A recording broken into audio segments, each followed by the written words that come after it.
प्रगति platform के जरिए सरकार ने बड़े प्रोजेक्ट्स को नई रफ्तार दी है। पर्यावरण मंत्रालय ने परिवेश 2.0 और DPIIT के PM गति शक्ति के माध्यम से मंजूरियों की प्रक्रिया तेज की है। जनवरी 2026 तक कोई भी मामला लंबित नहीं है, जो सक्रिय और समन्वित शासन की सफलता को दर्शाता है। प्रगति के जरिए पर्यावरण मंत्रालय की परियोजनाएं कैसे सफल रही, आइए आपको हमारी इस खास रिपोर्ट के जरिए दिखाते हैं।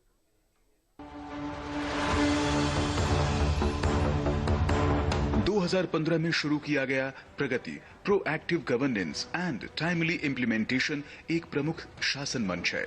इसके जरिए प्रधानमंत्री, केंद्रीय मंत्रालयों और राज्य सरकारों के बीच सीधे संवाद होता है। इसका उद्देश्य साफ है: रुकावटें दूर करना, शिकायतें सुलझाना और बड़ी परियोजनाओं को समय पर पूरा करना। पर्यावरण, वन और जलवायु परिवर्तन मंत्रालय ने इस प्रक्रिया में अहम भूमिका निभाई है। परिवेश 2.0 जैसे डिजिटल प्लेटफॉर्म के जरिए पर्यावरण, वन्य जीव और CRZ से जुड़ी मंजूरियों को तेज किया गया है। इसके अलग अलग क्षेत्रों में मंजूरी का समय काफी कम हुआ है। प्रगति के पुश के कारण जो एक पोर्टल बना प्रगति प्रोजेक्ट्स को देखने के लिए स्पेशली, और जो बाद में सबके लिए रोल आउट हुआ, वो मंत्रालय ने परिवेश पोर्टल के नाम से पोर्टल बनाया। और ये पोर्टल अपने आप में एक गेम चेंजर साबित हुआ। जिन प्रपोजल्स में किन्हीं कारणों से ऐसे कंप्लायंसेस की जरूरत थी या रेगुलेटरी परमिशंस की जरूरत थी, वो समय पे हो रही हैं या नहीं और इफिशिएंटली हो रही है नहीं, उस पे काम किया गया। प्रोजेक्ट पे काम करते हैं तो ये भी जानते हैं कि इकोसिस्टम में क्या जरूरी है और कैसे इसको हम इम्प्रूव कर सकते हैं। सो मंत्रालय ने उस पे बहुत काम किया और एंटायर इकोसिस्टम को इम्प्रूव करने के लिए परिवेश 2.0 का पोर्टल ले आए।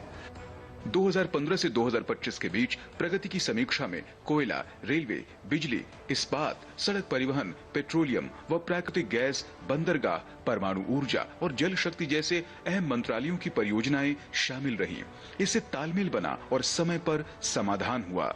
आपको कोई हाईवे बनाना है, कोई पोर्ट बनाना है, कोई एयरपोर्ट बनाना है, कोई भी बड़ा मेटल माइनिंग, किसी भी तरीके की न्यूक्लियर पावर प्लांट तक, तो इन सब का कहीं ना कहीं एनवायरमेंट मिनिस्ट्री के साथ एक इंटरफेस है।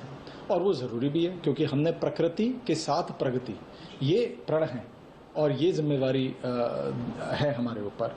तो इस वजह से ये इम्पॉर्टेंट था कि हम जो भी एक सिस्टम डेवलप करें, वो सिस्टम ऐसा हो कि जितने भी उसके स्टेक होल्डर हैं, चाहे प्राइवेट हो, चाहे और मंत्रालय हो, चाहे और डिपार्टमेंट हो, स्टेट गवर्नमेंट हो, वो सब उस सिस्टम को इजीली एक्सेस कर सकें। परिवेश 2.0 में और भी बहुत सी खासियत है। सबसे बड़ी खासियत तो ये है कि जो प्रोजेक्ट करने वाली एंटिटी है, अगर वो अपनी KML फाइल को पोर्टल पे डाले तो उसको ये पता चलता है कि उसका प्रोजेक्ट किस स्थल पे पड़ रहा है, जिससे वो ये जान पाता है कि अगर हम यहाँ प्रोजेक्ट करने वाले हैं तो यहाँ हमको फॉरेस्ट, वाइल्ड लाइफ, CRZ या इन्वायरमेंटल क्लियरेंस की जरूरत होगी या किस तरह के क्लियरेंस की जरूरत होगी और उसकी क्या प्रक्रियाएं हैं।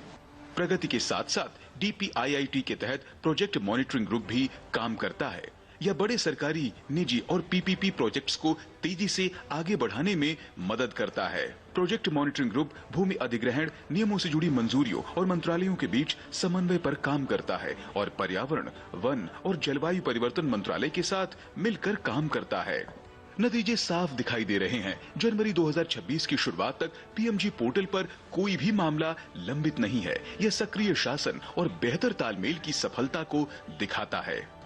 यह साफ संकेत है कि आसान और सुव्यवस्थित शासन से भारत का बुनियादी ढांचा तेजी से आगे बढ़ रहा है।